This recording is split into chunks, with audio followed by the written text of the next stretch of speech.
Salut les oracles, nous sommes tous des oracles. Aujourd'hui, dans la communauté de l'oracle, nous allons parler de comment recommuniquer après un conflit. Je suis Caroline. Et je suis Eloa. Nous sommes ensemble depuis plus de 8 ans et nous avons dépassé le plus gros challenge de toute relation, passer du couple blessé au couple sacré. Et oui, je suis désolée de te l'apprendre, mais même dans les couples sacrés, il y a des conflits. Donc imagine, là, tu sors d'un conflit avec ton ou ta partenaire. Comment est-ce que tu te sens? En général, d'expérience. Bien, super joyeux. Au taquet? Ah bah non. Non, pas du tout. En général, tu te sens mal et à l'intérieur de toi, ça peut bouillonner, ça peut être vide, ça peut être de la colère, de l'agacement, de la frustration. Qu'est-ce qu'il y a d'autre? Un effondrement. Un effondrement, une tristesse inimaginable. En général, c'est pas super agréable, mais c'est surtout très très très émotionnel. Notre premier conseil dans ces cas-là, c'est justement de laisser passer tes émotions-là, de les observer, mais de faire ça un peu plus loin, tout seul. Le mieux, c'est chacun de son côté. Le temps que la vague, le temps que l'ouragan émotionnel, parce que c'est un peu plus qu'une vague en règle générale, le temps que l'ouragan émotionnel se calme et s'apaise, chacun de son côté, pour éviter de faire des vases communicants et se renvoyer la balle d'énergie négative. Parce que si tu es en ouragan émotionnel et que l'autre essaye de s'apaiser, toi tu vas lui renvoyer, du coup ça va le faire remonter, ça va te le renvoyer, tu vas continuer à monter et ça ne va jamais s'apaiser.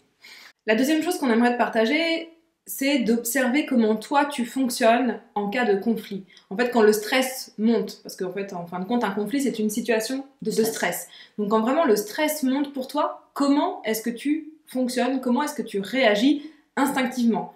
Dans ces moments-là, en général, hein, c'est vraiment une réaction instinctive, t'as pas le temps de réfléchir à je vais faire ci ou je vais faire ça, c'est ton instinct qui prend le dessus. Donc, a posteriori, quand la vague émotionnelle passe et est passée, tu peux commencer à regarder comment est-ce que toi, tu fonctionnes, comment est-ce que toi, tu réagis. Et ça va te donner des clés pour savoir comment fonctionner, comment recommuniquer après un conflit. On a fait une vidéo à ce sujet déjà sur la manière, les 4 types énergétiques de fonctionnement en cas de stress. La fiche, elle est là. Ou là, non? Je sais pas. Moi, je dis qu'elle est là. On verra qui a gagné, tu nous dis. Je crois que c'est moi qui gagne. Ouais, je pense aussi. Pardon, la fiche, elle est là. Ce qu'il faut savoir, c'est que dans un conflit, en fait, les 4 types énergétiques sont toujours présents en nous. C'est juste que dans le conflit, il y en a un qui émerge plus fort que l'autre. Et par exemple, Caroline, qui est de type visionnaire, elle va voir tous mes défauts. Et moi, qui suis plutôt de type acoustique, je vais entendre toutes ces critiques, même celles qui n'existent pas.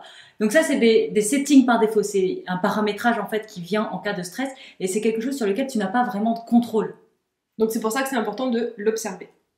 Une fois passé la vague émotionnelle, une fois fait un peu l'observation au moins de toi, comment tu fonctionnes et tout ça, normalement, là, t'en es revenu à un espace neutre et plutôt sain en toi, où l'émotion, elle est revenue à quelque chose de calme et tempéré. Là, c'est le moment de te dire, ok, peut-être que je peux aller voir mon autre pour recommencer à communiquer. Mais c'est important de demander l'autorisation.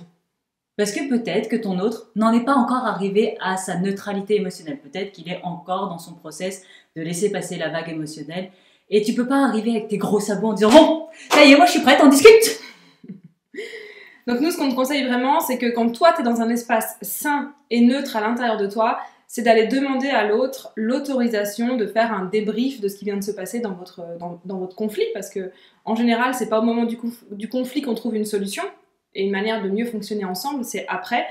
Donc là, c'est vraiment de demander l'autorisation. Est-ce que c'est le bon moment? Est-ce que c'est le bon timing pour lui ou pour elle? Et voilà, en fait, c'est ça. Est-ce que c'est le bon moment pour en parler? Et est-ce que tu es prête ouvert à la discussion?